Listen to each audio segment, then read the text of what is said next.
하나님의 복음이 들어가면 신선한 충격이 온다라고 지난주에 말씀을 드렸습니다.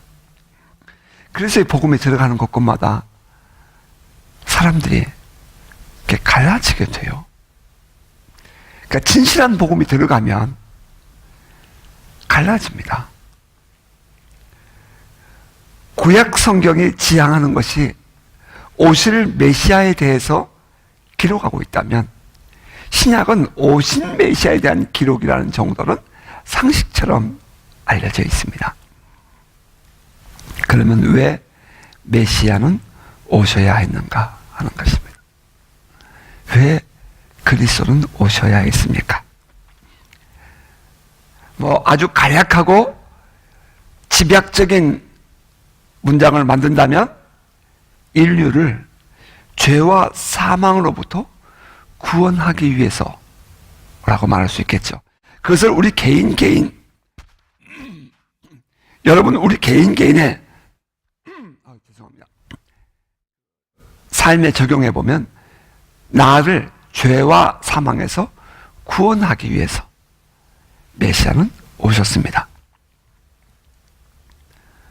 그것을 조금 더 큰 범위로 생각해 본다면 사단의 세력들, 어둠의 세력들, 사단이 왕노하고 있는 이 세상에 하나님의 나라를 회복해 하기 위해서 그리스도가 오셨습니다.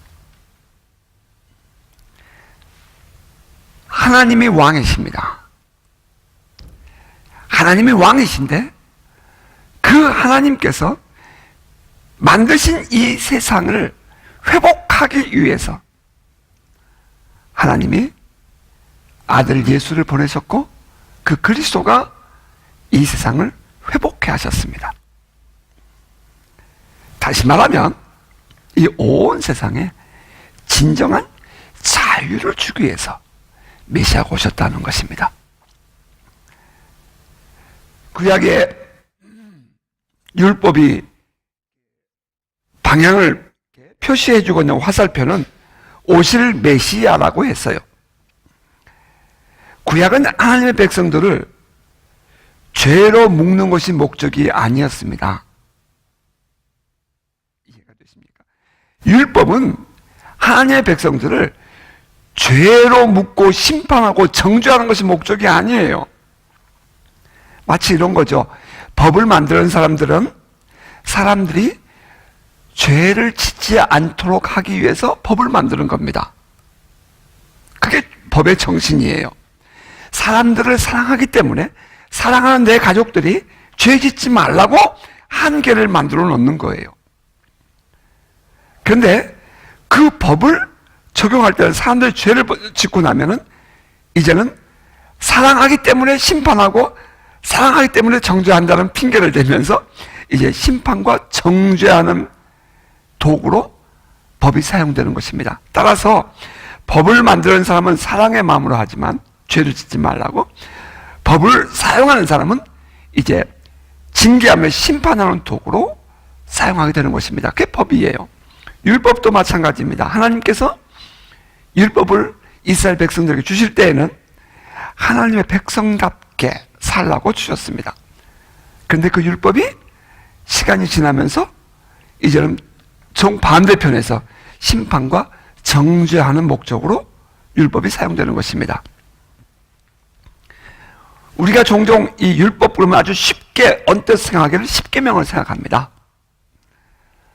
사람들은 흔히 말하기를 그 십계명은 우리를 올가매는 것처럼 생각하는 경우가 참 많습니다. 심판과 정죄의 어떤 도구처럼 생각을 합니다. 그런데 십계명이라는 것은 심판과 정죄의 도구가 아니라 우리 하나님의 사람들이, 하나님 백성들이 자유롭게 살아갈 수 있는 그 마지막 마지노선이라는 것입니다. 그러니까 십계명에 신경 안 쓰고 자연스럽게 자유롭게 살아갈 수 있는데 그 도를 넘어가지 않도록 하기 위해서 십계명이 있는 것입니다. 따라서 십계명이라는 것은 우리의 신앙인들의 마지막 마지노선이지 꼭 십계명을 지켜야 되고 꼭 십계명을 관심을 가지고 살라고 주어진 것이 아니라는 것입니다. 그러면서 예수께서는 우리에게 계명을 가르쳐 주셔서 그랬더니 뭘 가지고 얘기하시냐면 십계명을 가지고 얘기하십니다. 십계명의 궁극적인 것이 무엇입니까? 사랑입니다. 십계명은 사랑을 강조하고 있는 거거든요.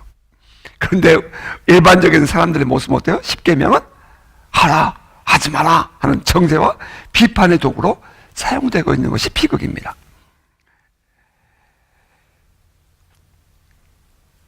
율법은 죄를 짓지 않은 사람들에게는 아무런 필요가 없죠. 죄를 짓는 사람에게만 필요합니다.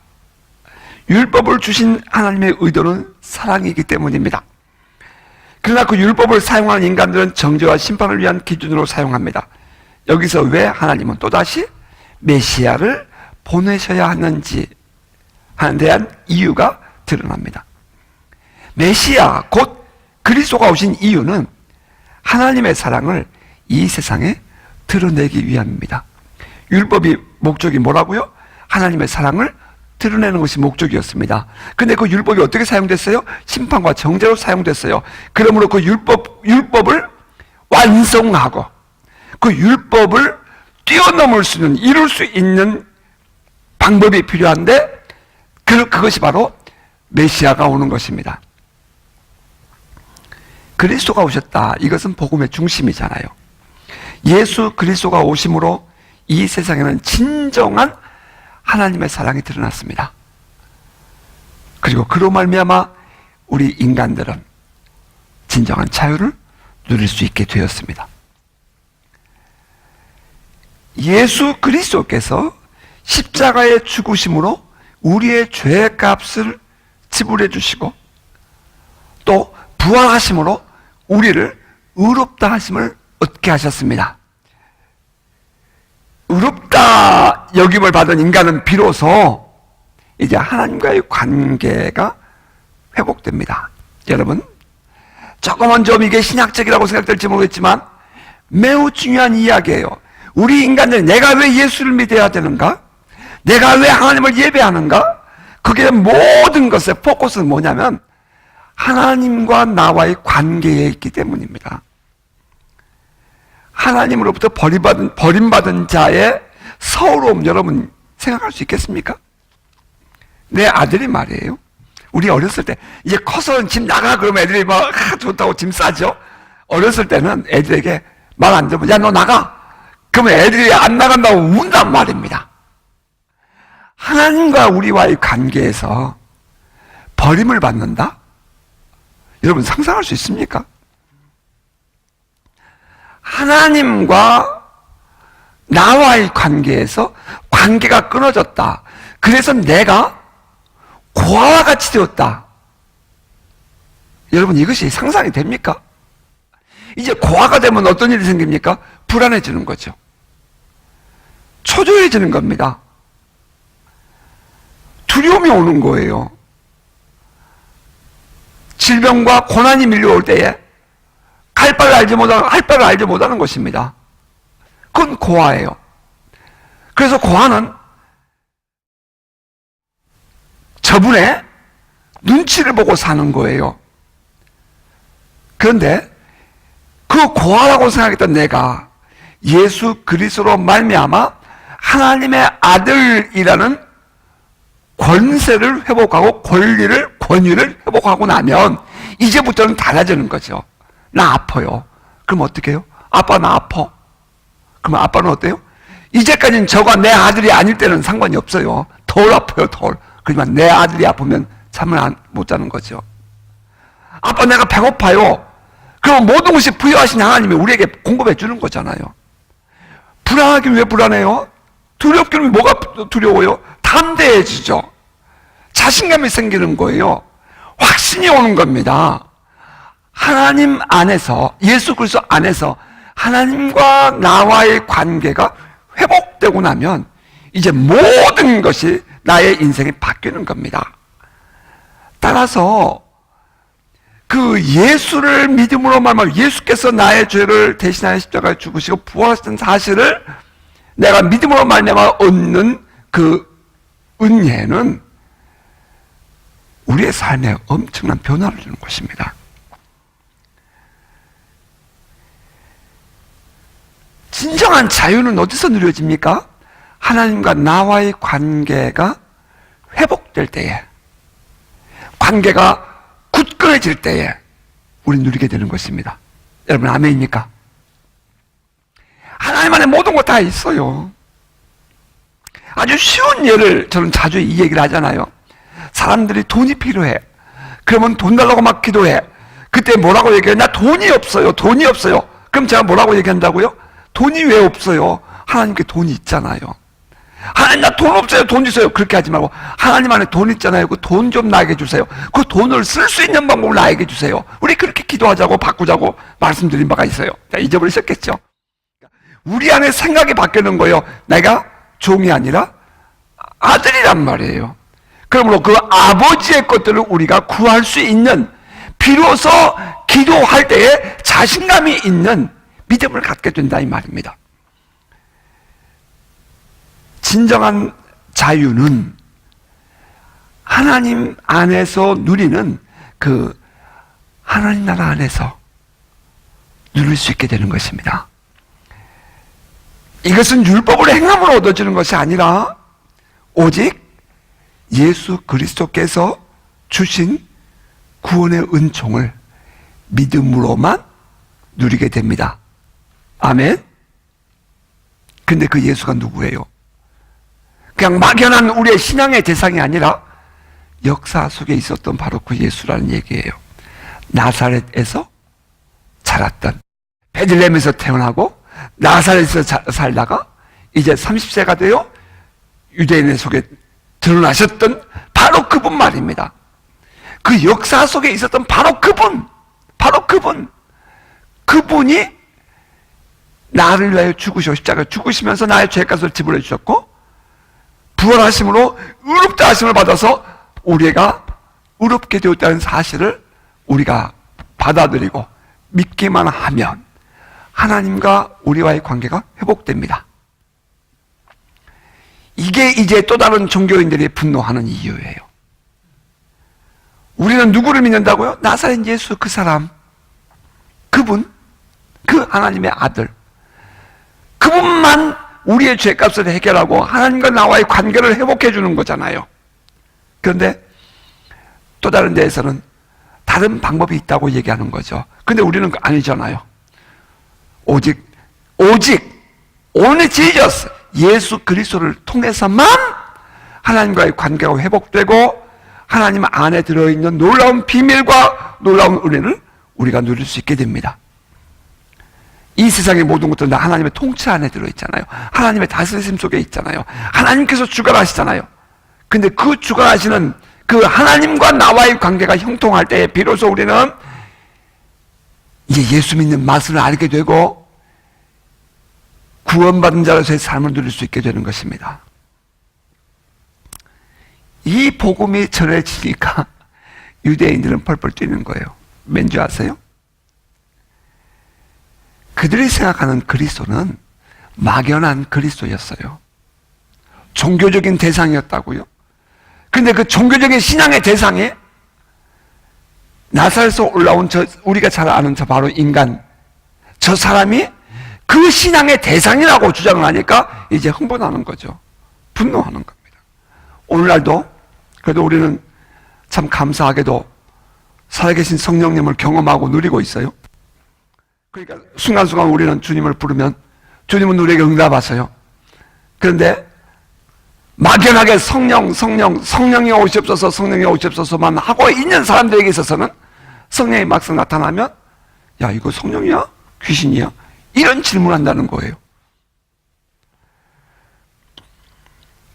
마치 그런 것처럼 유대인들에게 있어서의 메시아 사상은 하나의 종교적인 대상이었는데 그것이 현실 속에 사람이 나타나게 되니까 이제 그들이 혼돈과 또 분노를 일으키게 되는 것입니다.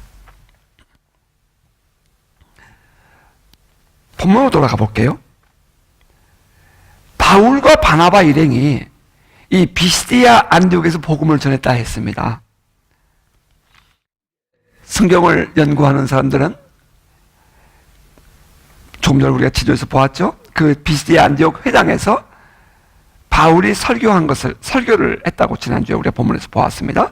설교한 것을 바울이 첫 번째 설교다라고 얘기를 합니다. 바울이 선교 여행을 다니면서 한 첫 번째 설교가 어디였느냐?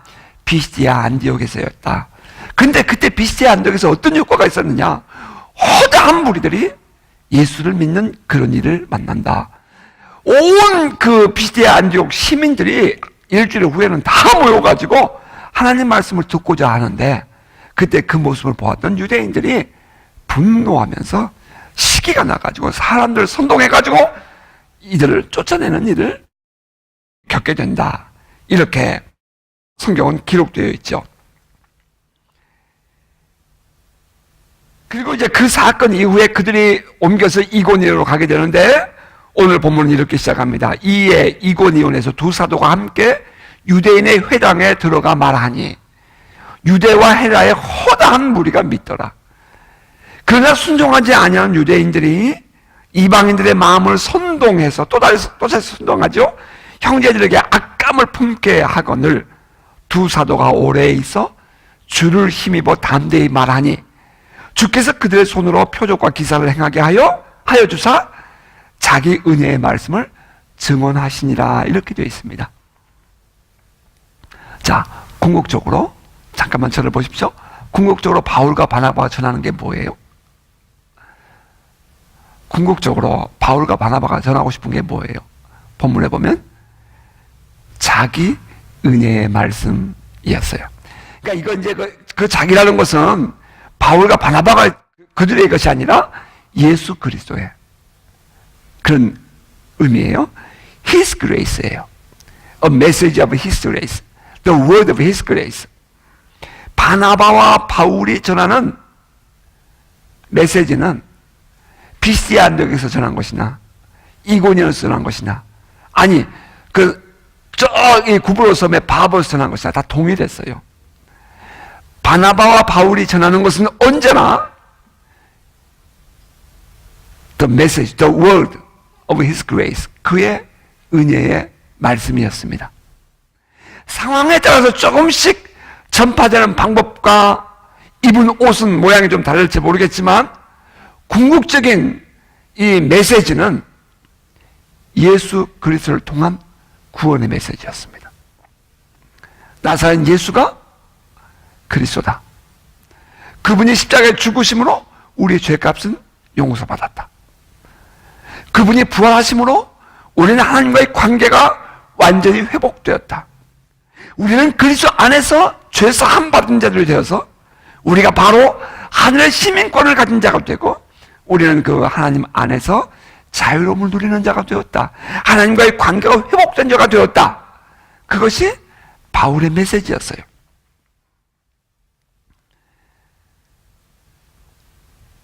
우리가 언제든지 예배를 드리든지 어디서든지 예배를 드리든지 우리가 궁극적으로 찾아야 할 것이 있습니다. 여러분, 우리의 답은 살아계신 주님밖에 없습니다. 이것이 여러분 우리의 답이어야 됩니다. 예수 그리스도가 우리의 답이고 살아계신 성령님이 우리의 답이고 살아계신 우리 하나님 아버지가 우리의 답이어야 합니다. 우리 모든 예배의 궁극적인 것은 여러분이 이 성전을 떠나면서 하나님 성전에 나와서 예배를 드리고 돌아가면서 여러분 마음속에 그래 주님밖엔 답이 없어. 그래 성령님밖엔 답이 없어. 그래 내가 주님밖에는 의지할 데가 없어. 여러분 그 마음이 여러분 안에 있어야 이것이 진짜 His grace, 하나님의 은혜를 받은 자들의 기본입니다. 자세입니다. 여러분 그렇게 되어지기를 주의 이름으로 축복합니다. 우리의 예배를 마친 이후에는 그래 맞아. 주님밖에 없어. 예수밖에 없어. 성령님밖에 없어. 여러분 안에 그런 마음이 좀 왕성하게 일어나는 은혜가 있기를 주의 이름으로 축복합니다. 바울이 바보에서 전하는 복음이나 비시디아 안디옥에서 전하는 복음이나 이고니엘이 전하는 복음이나 또 그 어디서든지 그가 전하는 모든 복음의 포커스는 The message of His grace, 그리스도의 은혜의 말씀, 그것이었습니다. 여러분의 삶 속에서 여러분의 지나가는 걸음에 언제나 그리스도의 향기가, 주님의 은혜가 풍기는 은혜가 있기를 주의 이름으로 축복합니다. 제가 젊은 날에 한국에 아주 유명한 소문난 설교가들이 있었습니다. 그 두 교회를 제가 방문을 해봤어요. 전도사 때죠. 수요 예배를 가보고 또 한 곳은 새벽 기도도 가봤어요. 그랬는데 한 분 설교는 정말 설교 잘하셔요. 정말 설교 잘하셔요. 예배를 마치고 돌아올 때 제 마음속에 야, 설교 잘하신다. 그분은 설교학 교수였습니다. 한 분은 가서 예배를 드렸는데 설교를 마쳤는데 좀 죄송해요. 논리가 잘 안 맞아. 어떨 땐 비약도 있어.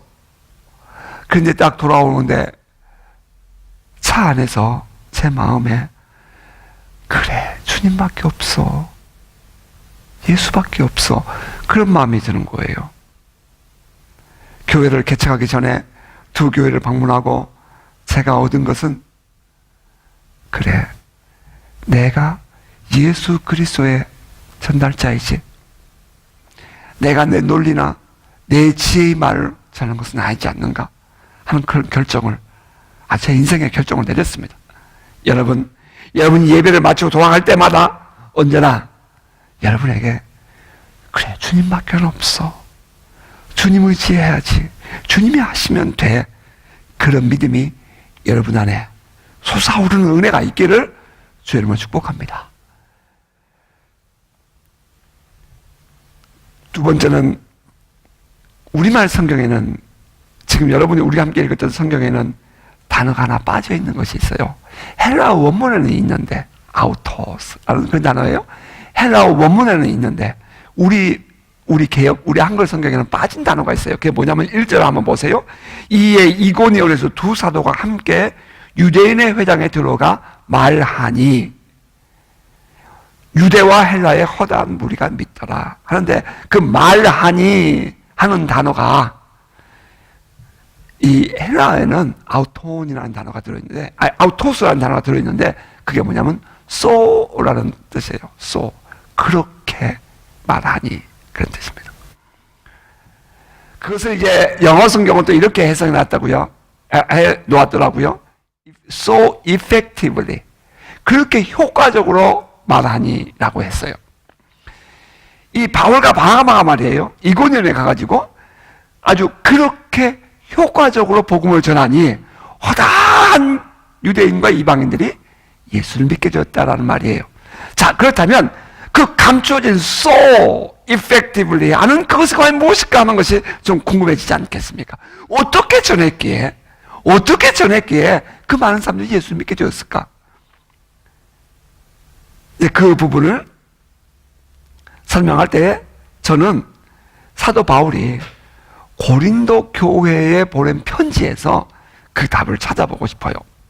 고린도 전서 2장 1절 이하에 쭉 보면 이런 내용이 있어요. 형제들아, 내가 너희에게 나아가 하나님의 증거를 전할 때의 말과 지혜에 아름다운 것으로 아니하였나니, 내가 너희 중에서 예수 그리스도와 그가 십자가에 못 박히신 것 외에는 아무것도 알지 아니하기로 작정하였습니다. 내가 너희 가운데 거할 때에 약하고 두려워하고 힘이 떨어노라. 내 말과 내 전도함이 설득력 있는 지혜의 말로 하지 아니하고 다만 성령의 나타나심과 능력으로 하여 너희 믿음이 사람의 지혜에 있지 아니하고 다만 하나님의 능력에 있게 하려 하였노라. 사도 바울이 복음을 전할 때에 막 설교를 잘하려고 노력하지 않았고, 또 그가 사람의 지혜의 말로 하려고 하지 않았다 그랬어요. 그럼 오히려 성령의 나타남과 능력으로, 성령의 나타남과 능력으로. So effectively. He spoke. So effectively. 그들이 아주 그렇게 효과적으로 복음을 전했다 했는데, 그렇게라는 단어의 의미가 뭐냐? 그것은 성령의 나타남과 능력으로. 그렇게 했더니 많은 유대인들과 이방인들이 예수를 믿게 되었다 하는 것입니다. 권위 있고 단호하고 능력 있고 말이죠. 이 열매 맺는 전도의 열매, 그것은 말에 있지 않습니다. 그것은 성령의 나타나심과, 단어 잘 보셔야 돼요. 성령의 나타나심과 성령의 능력으로 복음이 전해질 때에 효과가 나타나는 것입니다. 여러분의 삶 속에 이와 같은 역사가 있기를 주의 이름으로 축복합니다. 정말 우리가 복음을 전하러 갈 때에도, 어느 누군가에게 내가 꼭 복음을 전하고 싶을 때에도 여러분의 말로 그들을 감동 주겠다는 생각을 아예 처음부터 버리십시오. 여러분이 어떻게 저 사람은 좀 이렇게 감동을 줘볼까 하는 생각, 여러분, 그것은 참 얼마나 어리석은 생각인가 하는 것을 우리는 알아야 합니다. 진짜 효과적인 것은 성령이 함께하는 것입니다. 성령께서 그 마음을 열어주셔야 되고, 어떻게 나사렛에서 살았던 그 예수가 그리스도라는 것이 믿어집니까? 성령이 아니고서. 어떻게 그 2000년 전에 예수가 십자가에 죽으신 것이 나의 죄값을 지불한 것이라고 믿어집니까? 성령이 아니고서. 성령이 그에게 나타나셔서 능력으로 함께 하시고 그걸 구원하시는 은혜가 있도록 여러분이 기도하시기를 주의 이름으로 축복합니다. 뿐만 아니라 여러분 모든 주변의 모든 환경과 모든 일들도 마찬가지입니다. 효과적인 우리의 인생을 살아가는 데 있어서의, 우리가 이 세상을 살아갈 때 효과적인 삶을 살 수 있는 비결은 나의 능력과 나의 지혜가 있지 않다는 것입니다. 사도 바울이 이렇게 말했잖아요. 내가 너희를 만날 때마다 두려움과 떨림으로 대했다. 여러분, 사도 바울이 두렵고 떨리는 사람입니까? 아니죠. 근데 그가 담대해집니다. 왜? 성령의 능력과 나타나심이 함께 하니까 그가 담대하게 복음을 전할 수 있는 자가 되는 것입니다. 성령 충만해지시기를 주님으로 축복합니다. 오늘 이 시대에 우리가 살아갈 때 이 세상 속에서 우리에게 답은 성령 충만입니다. 성령 충만 여러분 되시기를 주님으로 축복합니다. 아멘. 또 뿐만 아니라 두 번째는, 그러나 순종하지 아니하는 유대인들이 이방인들의 마음을 선동하여 형제들에게 악감을 품게 하거늘 두 사도가 오래 있어 주를 힘입어 담대히 말하니 라고 말했어요. 자, 여러분 또 그 성경을 다시 한번, 여러분 성경을 다시 보세요. 2절에 그러나 순종하지 아니하는 유대인들이 이방인들의 마음을 선동하여 형제들에게 악감을 품게 했다. 다시 말하면 이 믿지 않는 사람들이 다른 사람들 막 선동해서 사람들 막 분노하고 악감을 품게 해요. 결국 그 사람들 돌을 두고 치거든요. 예. 치려고 이제 달려들거든요. 그런데 그렇게 할 때에 사도 바울이 이어지는 3절 보니까 두 사도가 오래 있어 주를 힘입어 담대히 말하니라고 했는데요. 거기도 한 단어가 또 빠졌어요. 원문에는 있어요. 그런데 우리 성경에는 없어요. 이곤현 성도들이 예수를 믿는데 반대파들이 막 일어난단 말이에요. 그랬더니 두 사도가 거기에 더 오래 머물러 있어요. 더 오래 남아 있어요. 있으면서 그들에게 복음을 전해요. 뭐가 빠졌냐면은 therefore, 그러므로 라는 단어가 빠져 있어요. 그걸 또 다른 영어 성경은 so라고 썼더라고요. therefore, 그러므로 교회 안에 막 그 지역에 많은 사람들이 반대하니까 그러므로 두 사도가 더 오래 있었다 이렇게 말해요. 거꾸로죠. 어떤 데는 반대하니까 도망을 가기도 해요. 근데 뒤에가 다시 보겠습니다만 반대하고 막 거부하니까 더 오래 있어 라고 얘기해요. 반대할 때 거부감을 가진 자들에게 어찌하든지 복음을 전하고 싶어 하는 이 두 사도의 마음이 보여요. 근데 그때에 어떻게 그들에게 복음을 전했다고요? 어떻게 그들에게 그리스도의 하나님 말씀을 증거했다고요?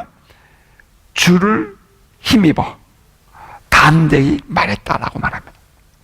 주를 힘입어 담대히 말했다. 두 번째는 주께서 그들의 손으로 표적과 기사를 행하게 하여 주사. 주께서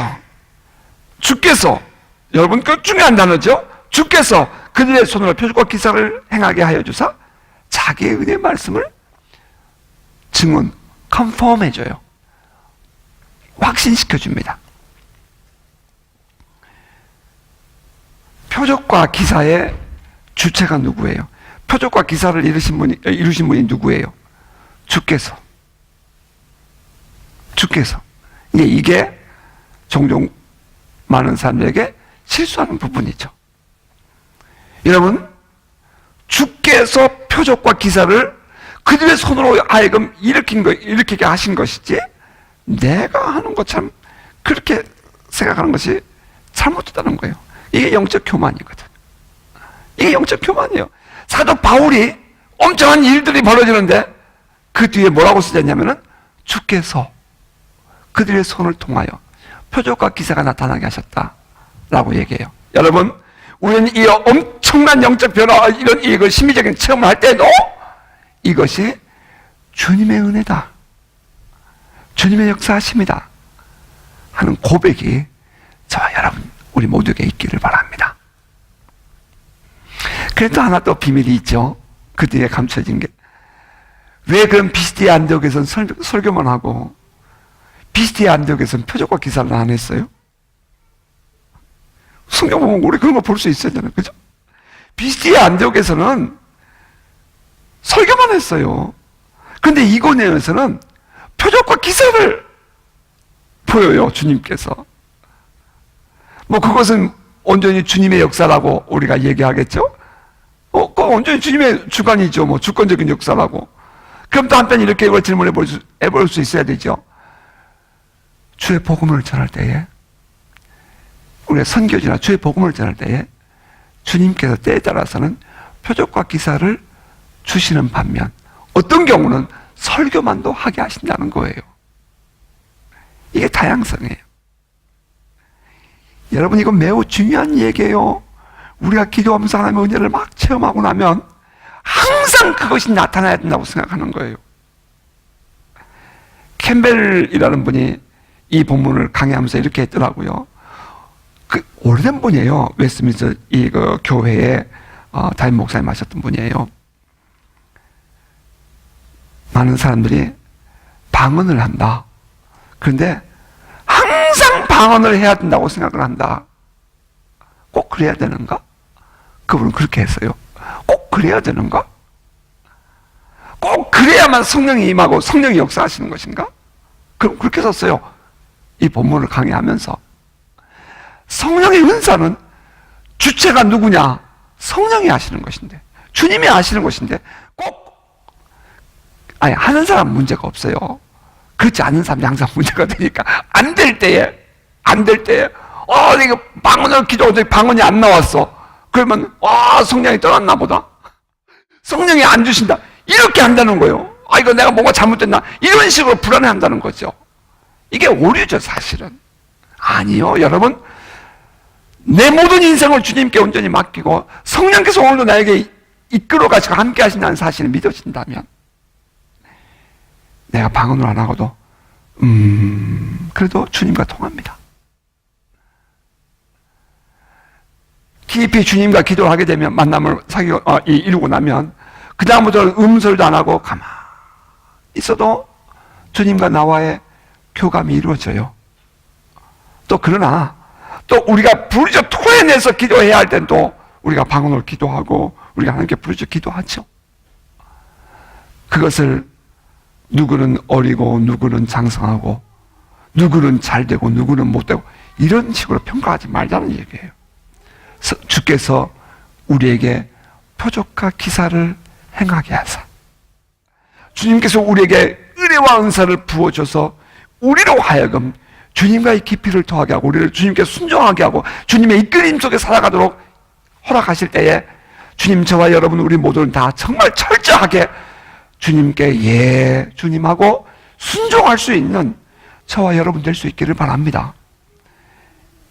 좀 성장해야죠. 좀 성숙해야 되지 않겠습니까?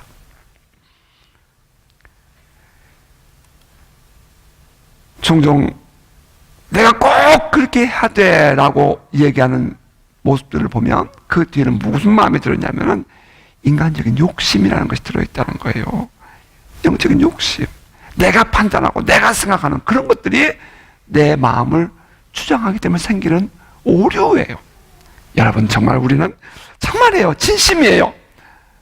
우리가 하나님과의 관계를 좀 더 집중하면서 하나님의 뜻을 내가 깨닫고 그 뜻을 이루어가고 내가 하나님의 마음 안에서 나를 모든 것을 다 주님께 의지하면서 철저하게 주님의 성령의 인도하심을 받으며 살아가는 저와 여러분 되기를 소원합니다.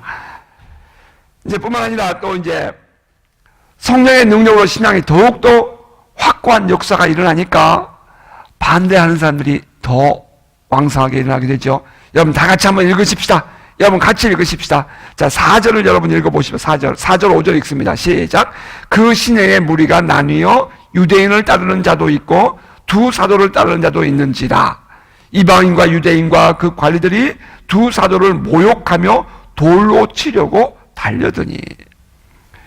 시간이 지나면서 이방인과 유대인과 그 관리들이라는 이 유대인을 따르는 사람들, 율법주의적인 신앙을 따르는 사람들이 분노하기 시작합니다. 두 사도를 모욕하며 돌로 치려고 달려드는 거죠. 생각해보면 두 사도가 돌에 맞아 죽을 만한 무슨 죄를 진 것도 아니잖아요. 여러분 어떻습니까? 두 사도가 돌에 맞아 죽을 만한 무슨 죄를 진 것도 아니잖아요. 그런데 그들이 분노합니다. 왜죠? 선동되었어요. 여러분 이게 좀 보였으면 좋겠어요. 사람들이 막 돌을 들고 다 치려고 달려드는데 의도가 뭐라? 그 뒤에 뭐가 들어있다고요? 유대인들이 선동하여서 악감을 품게 함으로. 성경은 그렇게 기록했어요.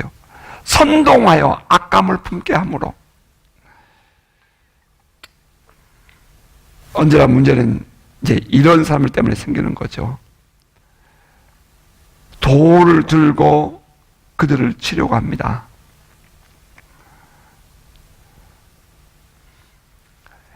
이제 제가 우리 지난 수요일부터 이제 요한계시록을 함께 읽고 있어요. 묵상을 하는데 서머나 교회 또 버가모 교회 여기에 기록된 내용 중에 이런 글귀가 있더라고요. 서머나 교회에 보낸 편지에 나오는 말이에요. 내가 내 환난과 궁핍을 알거니와 실상은 내가 부유한 자니라. 자칭 유대인이라 하는 자들의 비방도 알거니와 실상은 유대인이 아니요 사단의 회당이라. 이 서머나 교회에게 말하기를 자칭 유대인이나 하나 그들은 유대인이 아니요 사단의 회당이다 이렇게 말했고요. 또 이 버가모 교회에 보낸 편지에는 안디바라는 제자가 순교하는 사건을 기록하면서 이렇게 했어요. 내가 어디에 사는지를 내가 아노니 거기는 사단의 권좌가 있는 데라. 내가 내 이름을 굳게 잡아서 내 충성된 증인 안디바가 너희 가운데 곧 사단이 사는 곳에서 죽임을 당할 때에도 나를 믿는 믿음을 저버리지 아니하였도다. 사도 요한이 분노하여 예수 믿는 제자들을 죽이는 그 유대인들을 바라보면서 사단의 무리라고 표현했다는 거예요. 교회를 핍박하며 예수 믿는 사람을 괴롭히는 그 자칭 유대인이라는 자들을 사단의 회당이라고 말했다는 점 우리 그냥 지나치지 않기를 원해요. 두 사도가 복음을 전할 때에 성령의 능력으로 표적과 기사를 드러내며 주의 말씀을 컨펌 확증해 주었습니다. 그랬더니 사람들이 예수를 믿는 사람과 믿지 않는 사람으로 갈라집니다. 예수를 믿지 않는 사람들이 시기하면서 뒤에서 사람들을 선동하여 복음을 전하지 못하도록 합니다. 그들은 유대인들이었습니다. 자, 과연 그렇다면 우리가 그들을 향해서 영적으로 사단의 회당 무리라고 말하는 것이 무리일까요? 돌을 들고 사도들을 치려고 달려듭니다. 그들을 향해서 사단의 영향을 받은 무리라고 말하는 것이 잘못된 이해일까요? 저는 질문해 보고 싶어요. 우리가 한 번쯤은 다시 한번 이 말씀 안에서 이 영적인 이해를 해볼 필요가 있다는 것입니다. 예수 그리스도를, 예수가 그리스도라는 사실을 증거해요. 그리고 성령께서 함께 하시고 주의 손이 그들에게 표적과 기사를 나타내시고 그들이 전하는 은혜의 말씀을 컨펌해 줘요. 근데 그것을 뒤에서 선동해서 돌을 쳐서 들고 치려고 하면서 그들을 그 복음을 전하지 못하게 방해를 합니다. 그 행동이 우리가 일반적인 사람들의 견해에서 바라볼 때는 뭐 그럴 수 있지 라고 생각될지 모르겠지만 사도 요한의 눈으로 바라볼 때는 사단의 회라는 것입니다. 무리라는 것입니다. 이거 우리 뭔가 좀 더 정확하고 분명한 오늘 시대를 볼 수 있는 시각이 있었으면 좋겠어요. 이방인과 유대인과 그 관리들이 두 사도를 모욕하며 돌로 치려고 달려드니 그들이 알고 도망하여 루가오니아의 두 성 루스드라와 더베와 그 근방으로 가서 거기서 복음을 전하니라. 이제 후에 디모데에게 보내는 사도 바울의 편지를 보면 이런 내용이 나옵니다. 박해를 받음과 고난과 또한 안디옥과 이고니온과 루스드라에서 당한 일과 어떠한 박해를 받은 것을 내가 과연 보고 알았거니와 주께서 이 모든 것 가운데서 나를 건지셨느니라. 다음 주에는 우리가 이제 루스드라에서 바울이 돌에 맞아서 뭐 죽었다 혹은 기절했다 뭐 어떻게 표현하든지 간에 보는 사람들은 바울이 죽었다라고 생각을 해서 그를 성 밖에 버리는 사건을 우리가 함께 또 묵상하게 되겠습니다만은 사도 바울이 분노하는 사람들이 돌을 들고 싸우면서 돌을 던지려는 순간에 그 일행들이 모두가 다 함께 도망을 해서 루가온 지방으로 갑니다.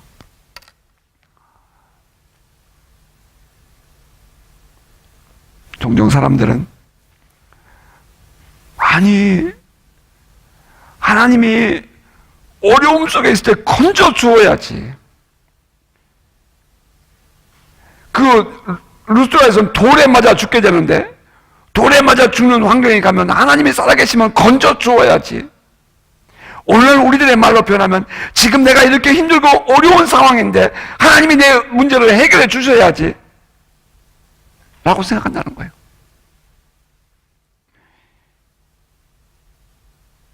여러분 그렇지 않습니까? 답을 가지고 있잖아요. 다시 말하면 내가 하나님께 기도하면 이 문제 해결돼야 되고 내가 하나님께 기도하면 내 병이 치유돼야 되고 내가 이 문제 하나님께 기도했으면 이 법적인 문제가 해결되고 이런 식으로 답을 가지고 내가 하나님께 기도하지 않냐 이 말이에요. 그러면 사도 바울이 비스티아 안디옥에서도 이 분노하는 사람들 때문에 도망을 나오죠. 그리고 이고니온에서 돌을 치려고 그러니까 도망을 나오죠. 그런데 루스드라에서는 그만 돌에 맞아 죽어버립니다. 그럼 하나님은 그때 뭐 하셨나요? 라는 질문을 하게 되는 거죠. 여러분에게 질문해봐요.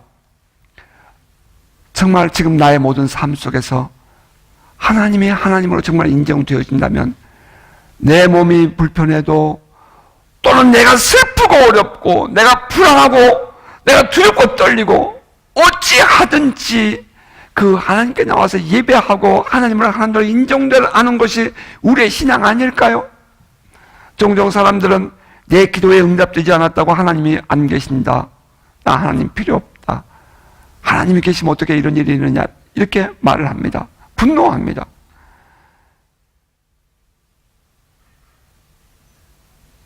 여러분 어떻게 생각하십니까? 저는 여러분에게 이렇게 말씀드리고 싶어요. 우리의 모습이 어찌하든지 어떠한 응답이 우리에게 주어졌든지 그 속에서도 하나님을 하나님으로 인정하고 하나님을 하나님으로 예배하고 하나님을 모셔드리는 저와 여러분의 신앙이 될 수 있기를 바랍니다. 그런 많은 분들은 그런 하나님 뭐 하려고 믿어요? 라고 말할지 모르겠어요. 아니요. 하나님은 모든 것을 합력하여 선을 이루시는 분이십니다.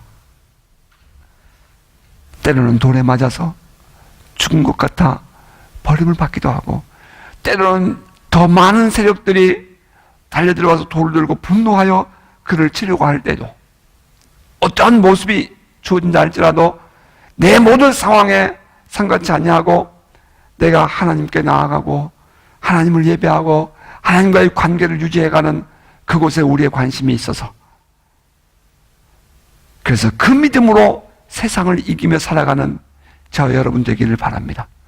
말씀을 맺겠습니다. 바울과 그 일행이 가는 곳마다 반드시 적대 세력이 일어납니다. 그 뒤에는 영적으로 강한 거부감을 드는 사람들이 있었고요. 그럴 때마다 바울은 주님을 의지하고 최선을 다해 복음을 전합니다. 고난을 당하면서 그는 복음을 전했습니다. 종종 원수는 우리로 하여금 주를 향해서 원망하도록 우리를 유혹하고 유도합니다. 그러나 그때에 우리가 그들의 이 원수의 유혹에 넘어갈 수는 없습니다. 우리의 인생이 주님의 손 안에 있음을 여러분 인정하시기를 바랍니다. 나의 모든 삶이 주님께 있다는 사실을 받아들이시기를 바랍니다. 그러면 오늘 하루를 사는 동안 성령에 사로잡혀서 사는 복된 성도가 되십시다.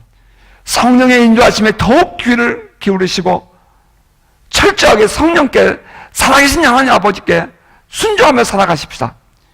예수를 믿는 믿음을 인한 고난을 결코 부끄럽게 여기지 아니하고 오히려 담대하게 성령의 인도하심을 따라서 고난을 영광으로 알고 살아가던 우리의 믿음의 선배들처럼, 여러분 우리 모두가 다 그 믿음으로 살아가는 여러분 되시기를 주의 이름으로 축복합니다.